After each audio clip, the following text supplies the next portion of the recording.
নাঙ্গলকোটে night short pitch cricket টুর্নামেন্টের final খেলা অনুষ্ঠিত।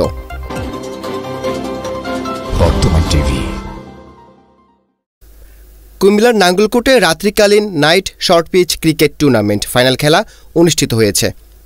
শুক্রবার রাতে উপজেলা জোড্ডা পূর্ব ইউপির কৈরাস তরুণ সংঘ ক্লাবের আয়োজনে ইউনিয়ন যুবদল নেতা মোহাম্মদ ইমাম হোসেন সবুজের সভাপতিত্বে ও ছাত্রদলের সাবেক দপ্তর সম্পাদক শিয়াব মিয়াজির সঞ্চালনায় প্রধান অতিথি হিসেবে বক্তব্য রাখেন উপজেলা ছাত্রদলের সাবেক সাধারণ সম্পাদক সেলিম জাহাঙ্গীর মন্টু। বিশেষ অতিথি হিসেবে বক্তব্য রাখেন জোড্ডা পশ্চিম ইউপির চেয়ারম্যান জসিমউদ্দিন মজুমদার, মিজানুর রহমান ভূঁইয়া, জোড্ডা পূর্ব ইউনিয়ন ছাত্রদলের সাবেক সভাপতি মাইনুদ্দিন, মাস্টার দেলাওয়ার হোসেন ও পল্লী চিকিৎসক মকবুল।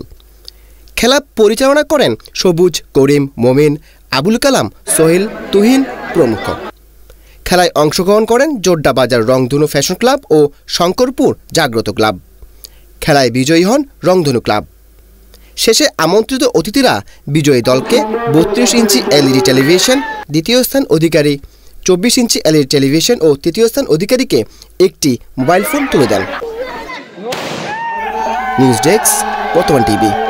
বর্তমান টিভি, সত্য প্রচারে দুর্বার এগিয়ে চলা।